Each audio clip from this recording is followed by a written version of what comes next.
My fellow listeners, prepare to embark on a linguistic odyssey through the labyrinthine corridors of the digital agora, where DJ Akademiks and Andrew Schulz engage in a cerebral discourse akin to Socratic dialogues, unraveling the enigma behind Joe Budden's Spotify saga. Joe, infamously, who had to deal with them, at first he tried to withhold. He was like, yo, I'm not putting it on there. You know? Which Joe? Joe Budden. Oh. By the way, also... Joe is always Joe Rogan. Okay, my bad. Well, someone, which There's Joe Rogan, I'll leave Joe it nameless. Biden. I'll leave it nameless for now, but someone told me at Spotify, which to me, that was very, alarming, but indicative of how they view things. They said, hey, when Joe did this whole Which thing... Joe? Joe Budden. Oh, my God. There's one Joe. Okay, all right, fine. The second Joe is the president. Okay. When Joe Budden said, yo, hey, listen, I'm not putting my stuff on Spotify and whatever, we're boycotting. They literally cited the actual number of people that they knew unsubscribed. And it was like I don't even want to say the number. They could actually be like, oh, it's 15 people that left. It was, so they looked at that and they were like, oh, good riddance.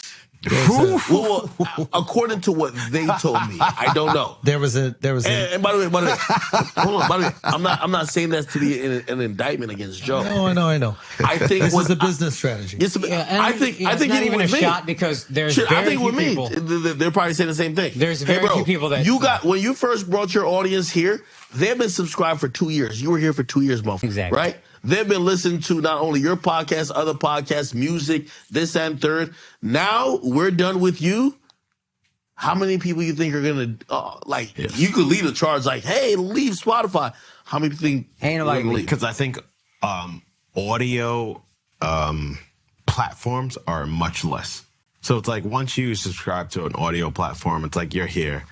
But video, there's 1,000 of them. It's way easier to switch from a Netflix to a Hulu to a whatever. Netflix more like that. It's behavior. It's we're not on to Netflix because we have this behavior that just turns on Netflix.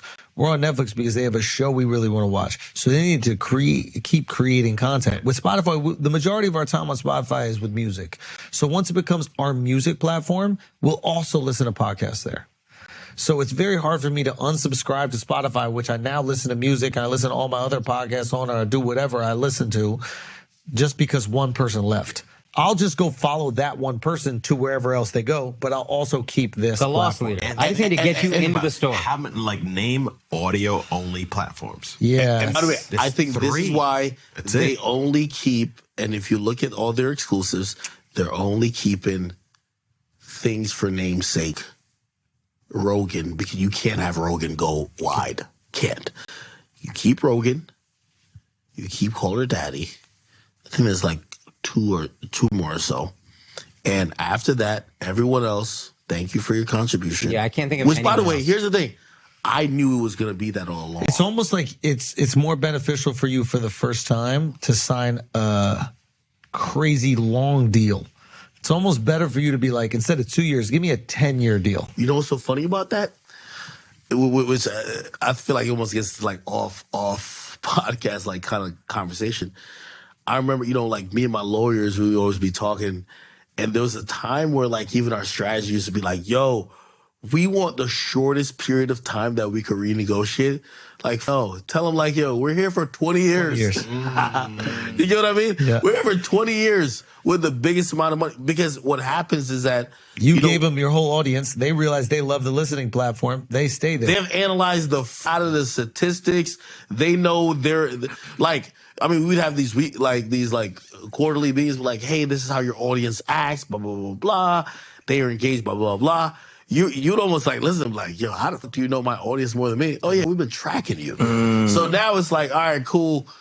Hey, listen, we could bring you on back for continued years, but it will be definitely way less than what you thought it was. Because they already got your people and they know they're not going anywhere. And by the way, here's the thing, though. One thing I'll say, I'm never But that's why I say the number's so high. I don't think that the number for us is honest, if you will. Dove uses this term honest when it comes to a deal. Our number isn't honest, but I know that if we bring all of our listeners onto a platform, if your platform is good, like Spotify is good, they're just going to keep listening to everything there. So what is the cost to bring all of our listeners onto your platform forever? You don't have to pay for 2 years. You pay them forever. The conversation, akin to Machiavellian strategizing in the political courts, peels back layers to expose the intricate dance of subscriber numbers and platform loyalty.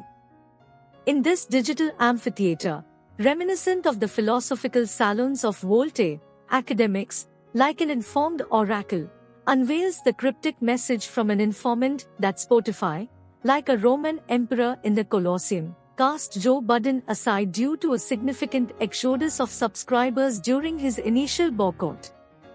The adage "he who lives by the sword, dies by the sword" echoes as the consequences of dissent reverberate in the digital realm.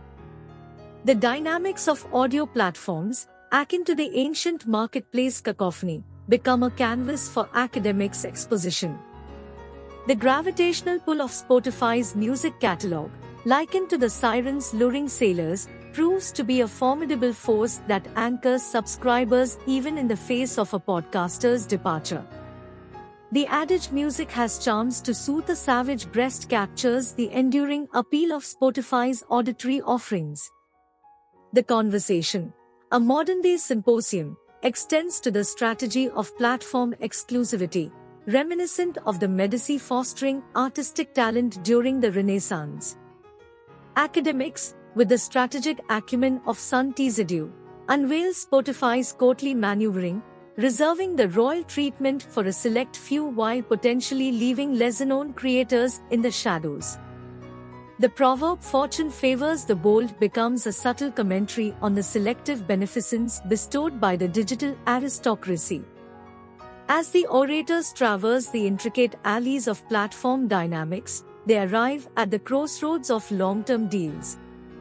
Akademiks, with the sagacity of a seasoned negotiator, extols the benefits of creators securing prolonged contracts.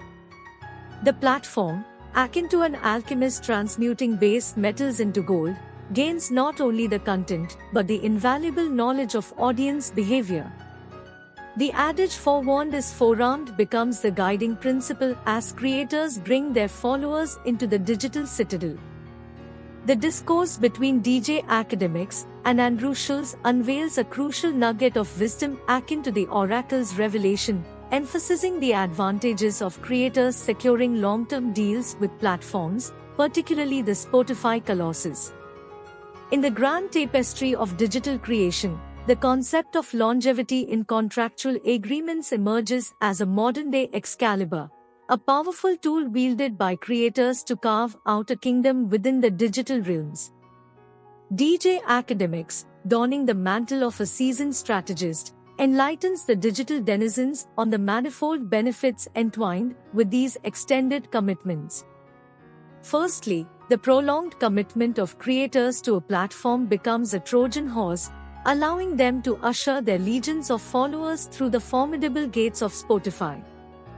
The adage "in unity, there is strength" reverberates as creators bring not just content but a loyal audience into the digital citadel, enduing the platform with a flourishing ecosystem. Furthermore, the extended duration of these contracts transforms creators from mere tenants to esteemed citizens within the digital polity. The proverb "stitch in time saves 9" becomes a metaphorical needle, weaving the creator's narrative into the fabric of the platform's identity. With each passing epoch of the contract, the symbiotic relationship deepens, fostering a sense of belonging and commitment. The knowledge gained by the platform through the extended tenure of creators becomes a modern-day alchemical elixir. The adage "knowledge is power" resonates as platforms analyze and decipher audience behaviors, preferences, and engagement patterns. This analytical wealth transforms creators from mere contributors to indispensable architects of the digital kingdom. Long-term commitments also serve as a paragon of stability in the ever-evolving landscape of digital content creation. The volatility of the digital terrain, akin to the shifting sands of a desert, demands a sturdy anchor. Creators, tethered to platforms through extended contracts, find solace in the constancy of their digital abode, weathering the storms of industry fluctuations. As creators amass tenure within a platform, the proverb familiarity breeds contentment becomes the guiding principle. Audiences, accustomed to the consistent presence of their favorite creators, forge enduring bonds, fostering a sense of reliability and continuity. The digital agora, akin to the agora of ancient Athens, becomes a communal space where creators and audiences coalesce in a harmonious exchange. In this digital Game of Thrones, the parallels with historical courtly machinations abound. The Spotify realm, akin to the political courts of Versailles, strategically elevates a few to wield influence over the many. The adage divide and conquer whispers through the digital corridors, hinting at the power dynamics at play.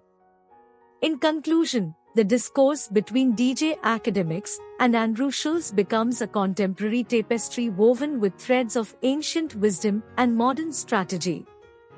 The Spotify saga, reminiscent of historical court intrigue, highlights the shifting sands of digital influence.